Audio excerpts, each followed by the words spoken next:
Okay, it is on mine now. On my Twitter. This is the Joe Gaither Show on BamaCentral.com.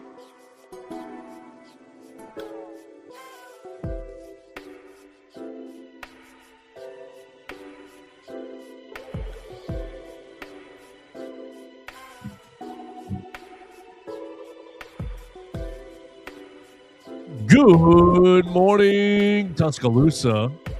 Internet world, West Alabama. How we doing today on a Tuesday? It's the Joe Gaither Show on Bama Central, BamaCentral.com. Hope you and yours are doing well. We're live in the Derek Daniel State Farm Studios, hanging out with you on the Bama Central YouTube channel, on the Bama Central Facebook page. You've got our friend Theo Fernandez hanging out with us. We're going to have a lot of fun today on the show, talking about SEC Player of the Year, talking about position groups that need to improve in spring football. We've got a voicemail from our friend Dax. I think he's got a lot on his mind today. So we're going to get into a lot of topics today. We invite you to jump in and join us on the comment section at Theo Fernandez _, at Joe Gaither 6, at Bama Central. You can leave us a comment or you on the voicemail line as well, like Dax did, at 205-462-7340, extension 800. We appreciate that so much. We're going to have a lot of fun. We appreciate Derek Daniel for hosting the program. Call Derek for all of your insurance needs at 205-758-3391. Like a good neighbor, Derek Daniel is there. And then, of course, we're proudly presented by Purple Turtle Roofing. Check them out online today at roofturtle.com for all of your residential roofing needs. You can set up your free appointment right there from the website. That's roofturtle.com. They'll make sure that you have the peace of mind that you deserve in your home. Good morning, Theo. How we doing today, sir? Morning, Joe. I'm doing very good. How are you today? Oh, excited. Very good. Excited. This is gonna be a weird week for me now. We had a Monday recap of the weekend. Now we're doing Tuesday. Great. We'll do Wednesday together, and we'll see. You still get dedicated? You still want to do Thursday and Friday? Yeah, I'm doing Thursday and Friday. We're gonna have Henry Sklar on Friday. Ooh. Coming in. We'll have an intern ran show. Reached out to Hunter DeCiver. We'll see if he'll come on Thursday with me, and we'll talk Arkansas basketball. Otherwise, we'll pivot. We'll find someone fun. Give two good shows. Katie's a good pivot as well. Yeah, I'll reach out to Katie, see what she'll do. You know, Joe Gaither show without Joe Gaither. Has Mason done that before? Was that? Oh yeah, for sure. Okay, so it's nothing new here, but it's my first run at it, so I'm excited. Yeah, so it's going to be a great rest of the weekend. So make sure you plan to join us on Thursday and Friday of this week as Theo Fernandez sits in the driver's seat and gives you a little bit of his time and his mind. Theo, what you want to start with today? Because we had two topics that we left on the table yesterday. I've got voicemail from our friend Dax. I think Dax is talking about players. Maybe he's ranking players on the Alabama football team. I think he ranked his top 10 players on the Alabama football team in 2026. I know that's kind of been a popular topic that people are starting to get into. We wanted to talk about position groups that needed improvement because we're 3 weeks away from spring practice. So we wanted to talk about position groups that needed improvement, but I figured everyone would agree that the offensive line is number one. So you got to move past the offensive line. Who needs to improve on the football team? And then my buddy Troy texted me over the weekend saying that we should debate who is the SEC Player of the Year in basketball. So what do you think you want to start with today? All right, well, I'm going to propose that we start with the Dax voicemail because maybe he'll give us some inspiration heading into our football talk. You know, maybe a little refresher and get us thinking, okay, who's returning at these groups? What do we need to see step up? I like that. I think that's a great idea. So we're going to head out to our voicemail line, 205-462-7340, extension 800, where Dax left us a call. Dax. I think it might be time to go ahead and start projections for the next football season. So what I'm going to do is give y'all my top 10 players of the roster based on projection. Keelan Russell, Yonza Pierre, right? 1 through 5 and 1 through 5, right. No, let's find out. By the end of next season. So starting with number 10, I'm going to have to go with Mr. Mike Carroll. Bro really proved himself as a freshman, and I think he will be a he's going to do a lot of growing in this offseason. Well, I really can't wait for spring practice is right around that corner. I really can't wait to get all the information from there. But number 10, Mike Carroll. Number 9, this is such a hard list to come up with because we have a bunch of talent everywhere. Number 9, I'm going to go with, this is a tough one. There's so many. Yeah. Based on projection, I think number 9 will be, we're going to go with Daniel Hill. And this is not the only running back on this list. So I think we've got a good backfield. Number 9, Daniel Hill. This means I do not think Daniel Hill is going to start. I think that we'll get that later in the countdown. But I think Daniel Hill's going to show some more burst, especially now we're going to get this offensive line fixed, hopefully. Number 8. Might have to go with, say, Justin Hill. He showed a lot of promise, and I think Hill Justin boy Hill's back going to to back break out this year. Number 7, we're going to have to go with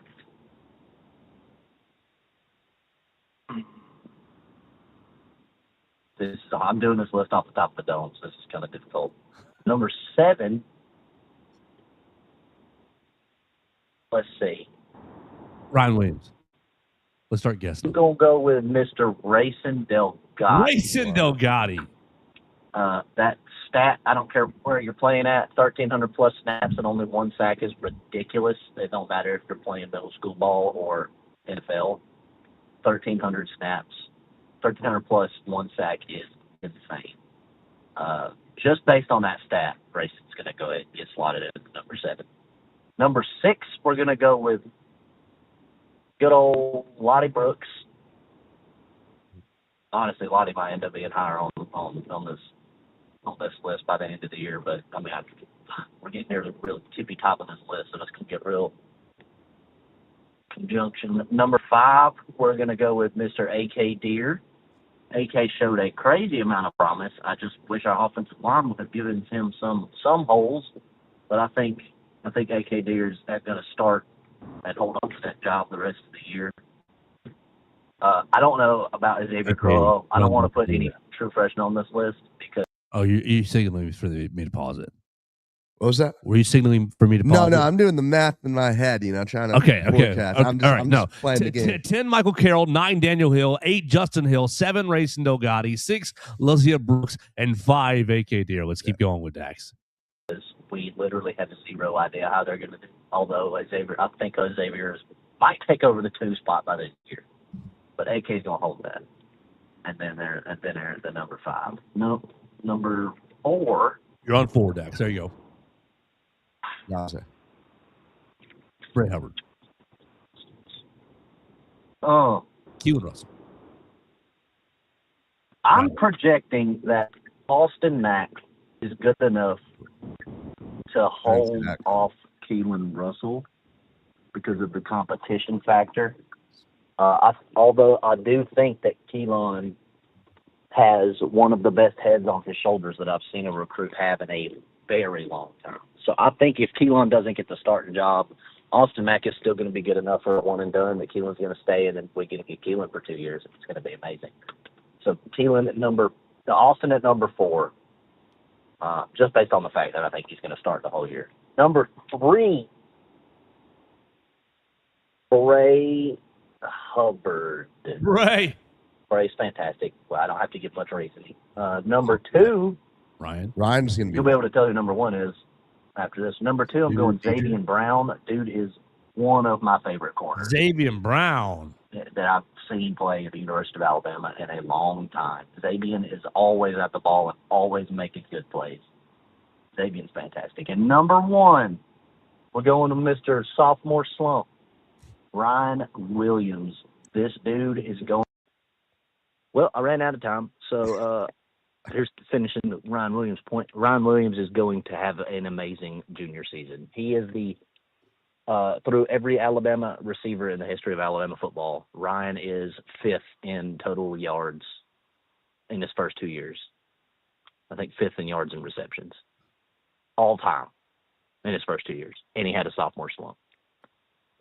I think his junior year is going to be fantastic, and I really cannot wait. Dude is by far the best playmaker. Oh, I don't know about by far anymore because we have a Lottie Brooks, but Ryan is such a good playmaker. He's a better playmaker than Lottie. I will give him that. Dude, he just got to get them hands. Come on, Ryan. You got it, buddy. He'll get them.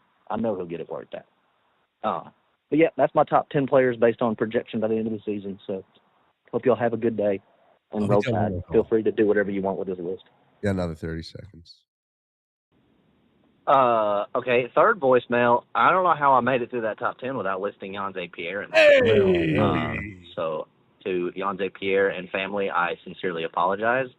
Yonze's going in at number 4. So there's my top 11. Okay. Yonze's going in at 4. Probably might move up because Yonze's going to be a dog. Oh, he already is. He's going to be so good. So, yeah, Yonze at 4. This list is likely to change very easily. So, Roll Tide. Hey, Dax on the voicemail line, 1 through 11. 1 through 11. And Dax, I'm sorry, I have to imagine you wanted to put DJ Lee on that list as well, right? DJ, I mean, who you got to take off? You taking off Racing Delgatti? You taking off AK Deer? You taking off Daniel Hill? Taking off Daniel Hill. Yeah, like I'd have a little bit of movement on that list. All right, so let's just recap it, and then I'll let you go here. Okay. He went 11 Michael Carroll, 9 Daniel Hill, 11 Michael Carroll, 10 Daniel Hill, 9 Justin Hill, 8 Racing Delgatti, 7 Lacia Brooks, 6 AK Deer, 5 Austin Mack, 4 Yonze Pierre, 3 Bray Hubbard, 2 Xavier Brown, and 1 Ryan Williams for his top 11 Alabama football players in 2026. Yeah, I'd have a little bit of movement on that list. I'd have guys in different spots. I'm not going to do a full 1 through 10 right now, but I think Michael Carroll would be my highest offensive lineman if we were rating right now, right? Delgatti, I like the potential. We're going to talk about the O-line a ton, but just a lot we need to see still. I wouldn't have Austin Mack on that list right now. I would, as far as a kind of guy going somehow under the radar, I would strongly consider Red Morgan for one of those spots. I mean, I just think that that's a guy who's already shown so many nice things over his 2 years here and should just be due for, I think, a complete and utter breakout, playing alongside so much talent in the secondary. And yes, Dijon Lee would be in the probably in the top 6 of that list at this point. I think that he's got a pretty good list. I mean, yes. This is a list of no, it's all opinion at this point. It's all opinion at this point. Who might I be? I like his list. I probably would have Yonze higher than 4. I'd probably have Yonze at I'd probably go Yonze and Xavier Brown as my top 2, and Bray in there as well. I'd probably put Yonze, Xavier Brown, and Bray Hubbard as probably your top 3 players on this team. In that order? I feel like Xavier would be my 1. Probably Xavier 1. Xavier 1, Yonze 2, Bray Hubbard 3. And then for me, I think that I'm probably going with, oh, goodness gracious. See, no Caleb Edwards on his list, who I think Caleb Edwards is going to have a great second season. Yeah. I think that, no Keon Sabb on his list. Keon wasn't overwhelming this past season, but was just steady Eddie and played very, very well. I do love AK Deer on his list. I do too. I think that's a great pick. I'm with you that Michael Carroll would be my top offensive lineman, and I don't think I'd put any of the 4 to 6 transfer portal offensive linemen. And even as much as I love Jackson Lloyd, I probably wouldn't put him in this group as either. The whole offensive line room has to prove something to me. And I think Michael Carroll's the only one who has proven anything at all. And what has he proven? He hasn't proven that he's an elite player. He's proven that he has a really nice skill set. A really nice skill set. He plays with a mean streak. So that's what he's proven to me. So yeah, I think that I'm going Just off the dome, I'm going Zabian Yanzi Bray. Zabian Yanzi Bray. I think I'm going Zabian Yanzi Bray. Ryan Williams 4. Yeah, I like Ryan at 4. I like Michael Carroll at 5. Oh, that's high, huh? I was considering him up there. Well, maybe it's too high. All this is off the top of my head, Dak. So maybe that's too high. Hey, that's what Dax did, right? Yeah, he was just naming going, one oh, after da, him, da, da, yeah. exactly. So that's a great exercise. It is.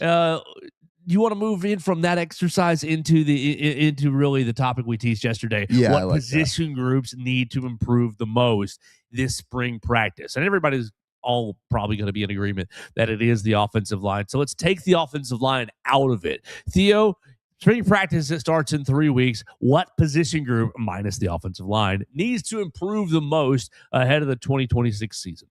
For me, it's the receiving room. And my justification for this is that there is no excuse for the wide receiver room that this team has to be anything short of spectacular, right? That is the kind of talent that we have in the room. I mean, we all know about the sophomore slump Ryan Williams had. And we all know that there are a million people saying, oh, Ryan's going to come out and go, scorched earth this year. And it's why Dax goes out and picks him number 1. And it's why, the whole fan base still behind him. Like, he's got to be the figurehead for the whole group that is going to experience what should be a revival, right? Lazier Brooks has to avoid a sophomore slump, has to improve, has to be a bona fide full-time wide receiver too. I do believe we're going to get production out of Starion Morgan. I think Derek Meadows is like that. He moves so well for a 6'5" receiver. Noah Rogers showed some nice things last year, and Rico Scott returns like a, solid trustworthy piece, right? This wide receiver room was underwhelming last year because we came in thinking that it could be something truly special. You really have to set the tone and just be, oh, wow, every team is coming in, and how are we possibly going to stop these Bama receivers? Like, it should be the kind of position group that sets the tone for the entire offense, that forces teams to adjust the whole way they prepare for you. Because the talent and the production in this room is so underwhelming. I think that the wide receivers should be playing at a much higher level, and there should be some pressure on them to do so.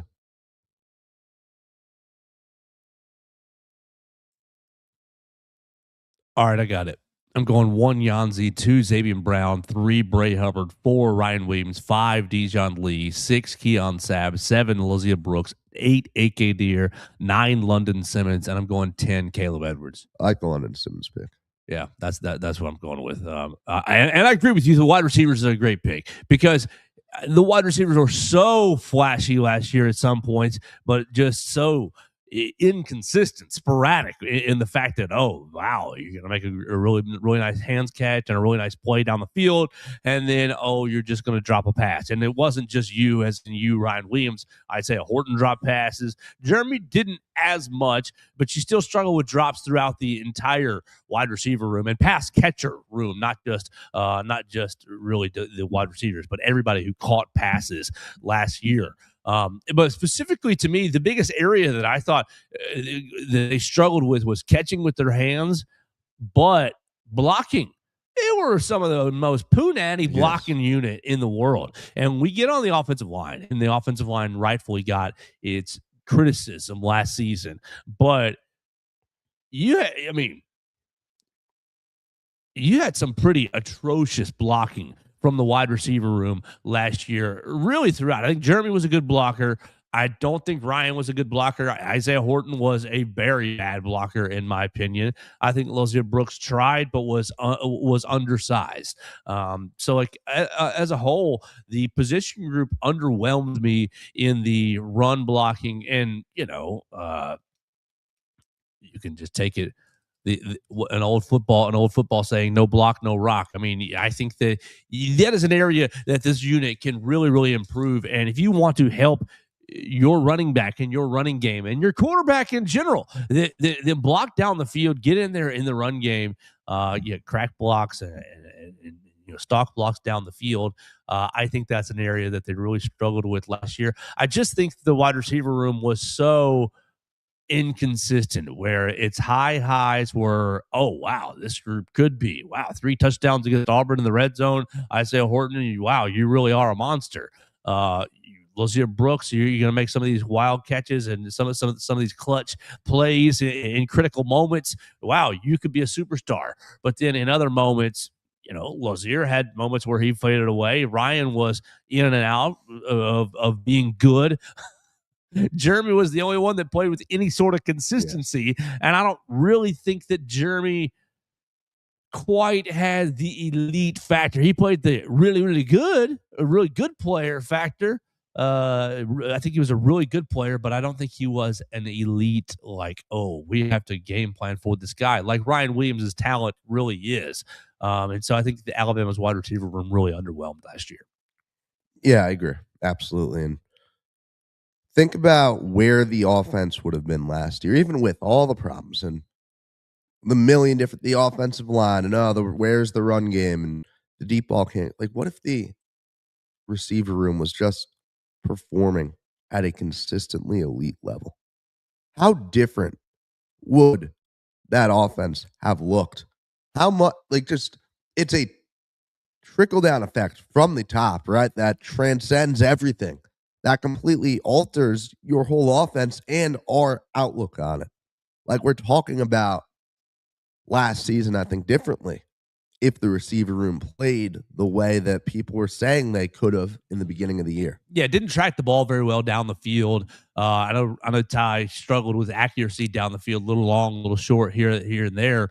But I don't think the receiver room as a whole tracked the ball very well down the field.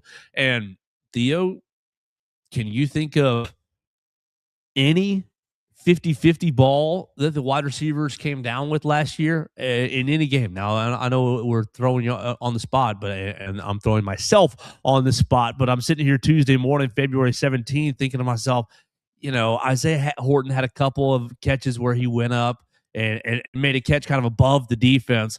But when the pass was contested, when it was you and the DB 50-50 ball, I don't really have any good memories of Alabama's receivers coming down with any. Am I just missing one?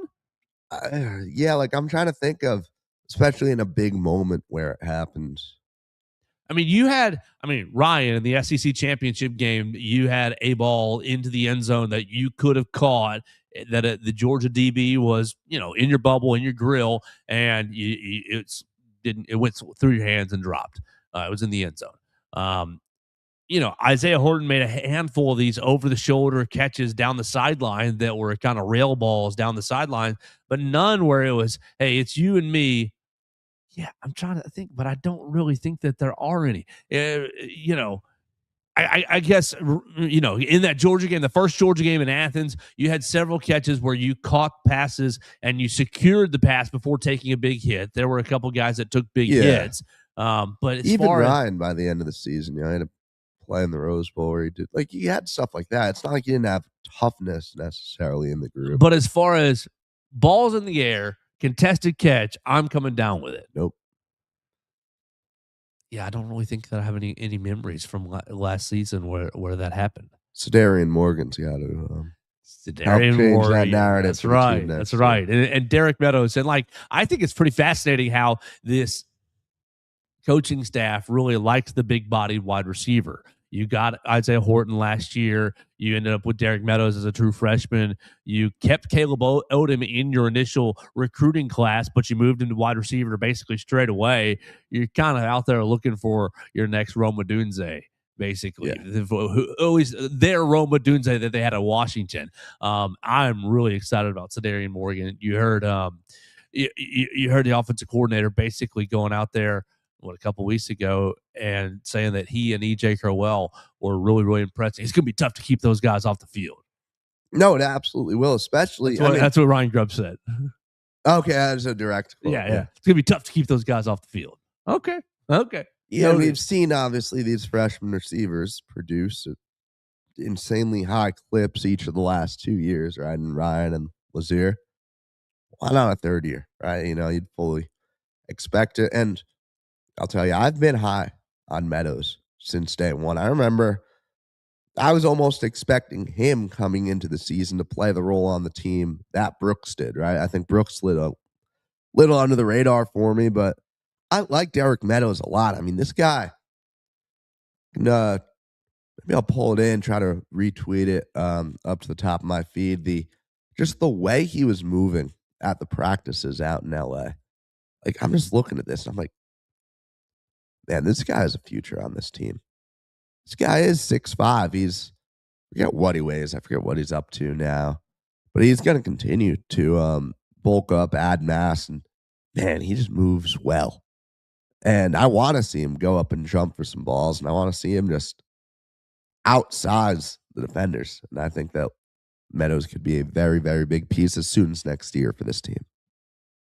Yeah, I think you're going to see a pretty big freshman influence on next year's team. I think the freshmen as a whole, you're going to see Cedarian Morgan. I think you're going to see Icho Coel. I think you're going to see Xavier Griffin situationally, and I think you're going to see Jaira Edwards play a lot next year. I think you're going to see Max Sutter play a lot as well. He interests me. It's because the tight end room, right? There's talent, but there's a lot of the guys coming back, right? We don't really know a ton about, right? Like, how good is Pritchett, right? We don't really know. How good is Danny Lewis? No. He was great on the injured list. Mr. IR. Yeah. Don't know what he is on the field. Caleb Edwards. Yeah, we know what he can do, but we know he's not a traditional blocking tight end for this team. So I'm really interested to see if Sutter can maybe come in and just really blow people away right away. And, he was one of those higher 3-stars where I can come in and make an impact. Yeah, I think that Caleb Edwards can become a real multifaceted tight end to where he is a really strong blocker, but also is a really good receiver. I think Caleb Edwards has a really, really high ceiling for this team. I think Max Sutter is very much an athlete playing tight end that's going to have to learn how to block a little bit. But I think his size and frame says that he can. But his athleticism on his high school tape is very, very impressive as a receiver. So I'm kind of looking forward to seeing a lot of 12 personnel. And I think you're going to see Marshall Pritchett, Caleb Edwards, Danny Lewis, and Max Sutter all kind of working their way through the tight end rotation. And remember on Edwards, like, obviously, first of all, coming from behind on blocking, right? He was behind on his development, because that's not the kind of player he was in high school. But also, I mean, did not come to the team early, right? Got here in the summer. So it was even further behind. It's actually, my roommates were tailgating out in LA with his girlfriend. They went to high school together and then are here at the University of Alabama together. And she basically said that, yeah, I mean, Caleb just didn't want to give up the last year of, the high school experience, right? Going to prom, doing all those things. And he made that decision, enjoyed the life, and got here a little behind. Still was able to gain the trust of all these guys so quickly. And what is he going to be blocking-wise with a full off season in the system? Yeah, exactly. Right. How much has he grown in that regard? I guess we'll find out. Exactly. So I'm with you. I think the wide receivers are probably the second most needed for improvement. Really, outside of the offensive line, I think their only real contenders are the defensive line. Because I thought the defensive line was okay last year. Was all right at times. I like Tim Keenan a lot. Everybody who's watched the show knows that. But I think James Smith severely James and LT both really underwhelmed me. I think that they both had really high flashes of, this guy could be awesome. But really, really underwhelmed me with their lack of consistency. And I'm really concerned about what's going to happen in the Bandit room with probably going to be playing a lot of freshmen. You're probably going to be playing, I mean, you are going to be playing transfers in the Bandit room. Is this Devin Tompkins kid going to be able to play the run from USC? He's been a nice little pass rusher, but has struggled against the run throughout his time. I think that the defensive line room has so many more. We look at the offensive line. At least you have Michael Carroll there. Like London Simmons, yes, good player. But if he's leading your defensive line room, do you feel good about that? No. Well, I mean, you just put him at 9th on the team, Joe. Yeah, I think he's. I still think he's got a lot of I think he's got a lot of potential, but is he? Yeah, I mean, you put a guy like 9th, like that's a leader of the defensive line. Is he? Play. Like, I think that he is one of the most important players on this team because he showed all those flashes, right? And then as far as what happens if this guy is not as good as we thought he was, right? Yes. As far as like there are players who you could afford to have underwhelmed, right, in certain positions because you have so much depth behind them. London Simmons is frankly not one of those players. London Simmons is oh man, like we don't want to play Kendrick Bingley Jones as the primary. Like, that's a guy you bring in as a depth piece, right? You have pieces like that behind him, but London Simmons needs to be a feature player on this defensive line. Yeah. And you look and it's like, what is going to happen if he's not? 3-star comes in, has a very, very promising freshman season, shows the flashes. Okay, man, you have to hit the next level for us this fall. Yeah, and I think he can hit the next level, but I'm not extremely confident in it. And you look at this defense line, it's Devin Tompkins, Terrence Green. I do like Desmond Umeozulu from South Carolina to play the Bandit role, but he's still just, with all the new transfer, like, I don't know. I think there's and okay, you see why they were taken. You see why they were kind of like on the radar and why they were added to the roster. I think that's pretty easy to see, but I think there's some trepidation with me from saying, oh, these guys are all going to be butt kickers. They're all going to be. You're not going to be able to run on this group. Oh, somebody's going to be 8 sacks. You got 5 guys who are 8 sacks. No, I think that this is going to be a group that's going to have to basically take on kind of a wolf pack mentality. The strength of the pack, the strength of the wolf is in the pack, basically, to where, I think Terrence Green's going to be a good player, but is he going to get 8 sacks? No, he's probably going to get 3.5, 4. How many did you have last year? Probably none, probably 2. Terrence Green stats. Let's find out. Let's find out. But not high is the point. Like none of these guys, I don't think, are going to be. Yeah, that's not connected. The internet connection is going really poorly. It has been off. There it is. Terrence Green. Terrence Green, no sacks last year, 1 the year before. Yep. So, like, he's not going to be. None of these guys are going to be huge. They're going to go out and get a dozen sack. Like, the dozen sack guy is Yanzi Pierre. That's basically it. Desmond Umeozulu. And if Yanze is the only one generating consistent pressure, that's why you've got Justin Hill. Yeah, right. Like, it makes it so much easier to game plan around a guy. And I was surprised seeing Justin Hill in Dax's rankings. And I know he's a guy that has some upside, but I'd say that's another player that there's a lot riding on. Right? Oh, definitely. We know he has the potential for the breakout. Well, you need to put it together. I don't know what this team is going to be able to do if you don't. Devin Tompkins last year, 3 sacks for USC. You had 2 sacks for Desmond Umeozulu. Devin Tompkins, Desmond Umeozulu. Devin and Desmond. Yeah. So between the 2 guys, 5 sacks last year. Like, I don't think you're getting double-digit sack guys out of the transfer portal with a defensive line room. Yeah. So I think that these guys as a whole, the strength of the wolf is in the pack. They got to go at it as a group to be effective. So, yeah, I'm going offensive line. I like your wide receiver pick, but I'll submit defensive line as my pick. Yeah, I like that. All right. So if you've got your picks, Dax, great stuff on the top 10 players. Really good food for thought. I really appreciate that as well. I have a hard time once I get past 3. I have a really hard time. Ryan at 4 feels right, but it's still, but on the other hand, it feels really speculative for the next season. Feels really like you're kind of going out on a limb with Ryan that high. So, I mean, you're going out on a limb on a lot of on things. everybody. You're right. You know, it's hard not to.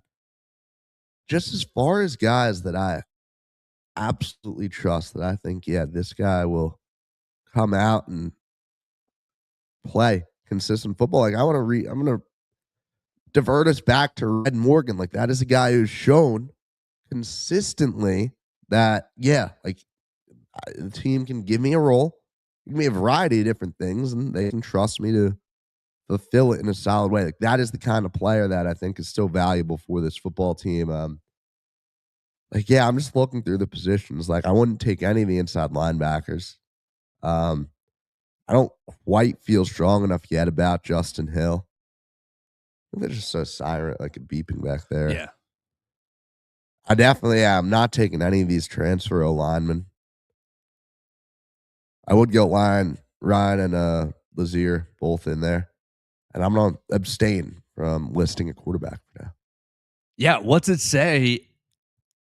I mean, maybe it is the defensive line room. Look at Dax's list. Not a single defensive lineman listed on his list. I guess Justin Hill and Yanzi technically kind of front 7 players, but not really a defensive lineman.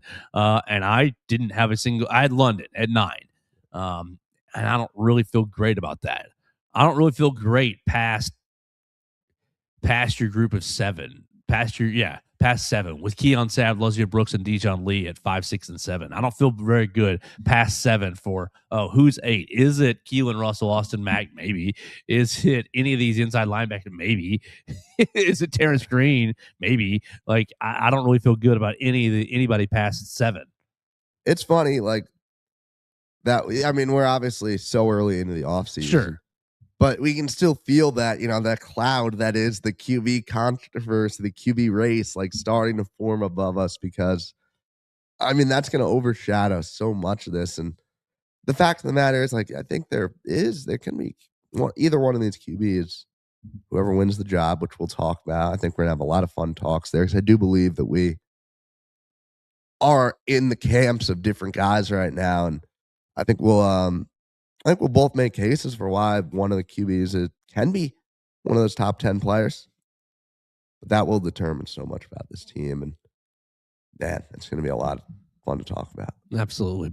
Let's pivot real quick. Go to our other topic today before we finish up the show. Before we do that, we'll tell you we're brought to you by Purple Turtle Roofing. We're not just another contractor. We're your neighbor and your advocate when it comes to protecting your home or business. With years of hands-on experience, top-tier certifications, and a commitment to excellence, we've built a reputation as Alabama's go-to roofing solution. We specialize in residential roofing, commercial roofing, emergency storm repairs, full-on roof replacements, insurance claim support, and more. Check them out online at roofturtle.com. You can see all their services that they offer and schedule an appointment online today right there at roofturtle.com. Purple Turtle Roofing, roofing with heart, built to last. All right, let's move into a little bit of basketball. Alabama is going to be back in Coleman Coliseum on Wednesday. We're going to hear from Nate Oates here in just a little bit, so you'll be able to see that on the BamaCentral YouTube channel in just a little bit. We're talking to him at 12:30, and I believe Patrick Murphy at 2, I think is what I saw. Patrick Murphy at 2, so I'll look at that here in just a little bit. But we'll have those press conferences. We're turning our attention to a text that I got, and if you've got comments or topics for the show that you want us to talk about, I'm pretty much wide open to all your suggestions. But my man Troy texted me and said, hey, you guys should debate or you guys should discuss who the SEC player of the year is, because and the reason why, he said, because I don't think it's LeBaron Philon. He said the commentators This was after the Saturday game. He said the commentators were really talking about LeBaron, and then we're talking about all the other SEC Player of the Year candidates. And he said, I don't really think that LeBaron should win it. And this is Alabama fan perspective. Obviously, wanting more out of LeBaron was kind of his desire. But Theo, have you thought about it? Who's going to be the SEC Player of the Year? You've got Josh Hubbard leading the conference in scoring for Mississippi State, 21.4. LeBaron right behind him, 21.3. So really, really right behind him. And then Darius Acuff Jr., we're going to see him on Wednesday, 21.2 for Arkansas. So those are your three scoring leaders. Obviously, Keyshawn Hall down at Auburn is fourth. You're all familiar with him. You're maybe more familiar with the fact that Stephen Pearl sat him for a game, violation of team policy or team rules, just kind of sitting him on the bench for a little bit. We remember Tyler Tanner coming to Tuscaloosa and really just putting on a show. We remember Nate Ament coming to Tuscaloosa, putting on a show as well, 17.7. And Thomas Hall really taking Alabama to I think I said Nathan the other day. But it's Thomas Hall. And then Mark Mitchell was dominant against Alabama last season, but not as dominant this year. Aiden Holloway, 12th in the conference in scoring, so maybe there's a case to be made for him. Your leading Kentucky Wildcat, Otega Owe, is 13th in the conference in scoring, so they're up in the top end of the conference, but they don't have really a prominent player. 21.4 points per game for Josh Hubbard. Your leading rebounder in the conference is Ruben Chinilu, 11.8 rebounds per game. He's averaging a double-double, 11.8, 11.7 points. So really getting it done, 1.1 blocks and almost a steal per game for Ruben Chinilu. The only other guy who's almost to that level is Rashawn Agee. We saw him 2 weeks ago here in Tuscaloosa, 8.9 rebounds per game with 13.7 points per game. Alex Condon also dominating for Florida, 13.3 points per game with 8 rebounds per game. So those three guys really, really doing in multiple ways for their team. It won't be any. Why don't you lead us out here? Well, it won't be any of the Florida guys just because they're cannibalizing each other, right? Because Chinyelu and Condon and Hall are all incredible basketball players. They're all SEC Player of the Year caliber players. But yeah, no, they're just Florida's too good of a team to have an individual win it. Mississippi State is too bad of a team to have an individual win it. Yeah. Josh Hubbard is the best scorer in the conference, but Josh Hubbard also going 3.6 assists, 2.3 rebounds, 1.3 steals, and getting in there with 0.1 block per game. He's a pure bucket getter, man. There'll be time. You guys will be watching TikTok edits of him, look at what he did at Mississippi State for years in the future. Future sixth man of the year, Jamal Crawford type. Okay, I don't know about all that, but he is a very, very good scorer. You don't know Jamal Crawford, sixth man off the bench? That's not the, I don't. Come in there and get a bucket. Come in there and get a bucket, yeah. Okay. We have to talk about the comparisons that we make. I think me and you need to have a sit down. Grant Hill, Jamal Crawford, I think we've lost the plot over there. By the way, the Grant Hill comparison got back to Amari Allen. Really? How did this happen? Just whispers, and I got a lot of, maybe, yeah. So I got a soft acceptance. There we go. Actually, yeah, maybe from him, from other members around the program. There you go. There's a start. Maybe you're onto something. I'm gonna try to hold off on giving you credit for that for as long as possible. But back to our conversation. It's Darius Acuff. He is the SEC Player of the Year. He's one of the most complete freshmen we've seen. He is a phenomenal basketball player. He is completely leading this Arkansas basketball team. Brazil's a nice player as well. But what Darius Acuff is doing is just pure dominance. He's a phenomenal playmaker, man. The 6.3 assists per game, you don't see freshmen lead a conference like this in assists. You don't see them come in as such a pure playmaker. And I mean, It's a Calipari guard, man. Have you looked at his game logs?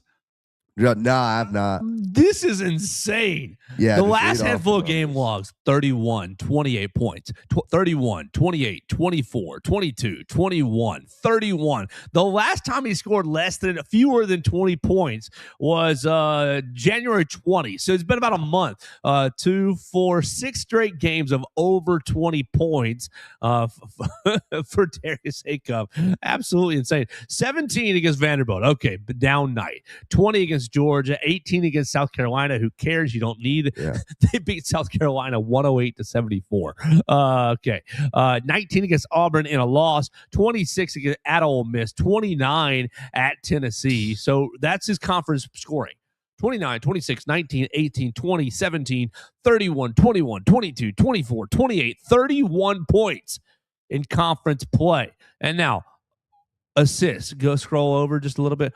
Okay. In conference play, 4, 9, 1. Okay. 1 and a loss to Auburn. Not good. 13 against South Carolina. 13, 6, 5, 6, 10, 3, 8, 5. And last Saturday against Auburn, 7 assists. 31 points, 7 assists, 2 rebounds in last Saturday's win over the Auburn Tigers. Yeah, John, I'm just a little confused by those scoring outputs because ESPN told me that Latrell Wrightsell was one of 3 players in the country to score over 21. So I don't know how Acuff's another one. I don't know who the third is.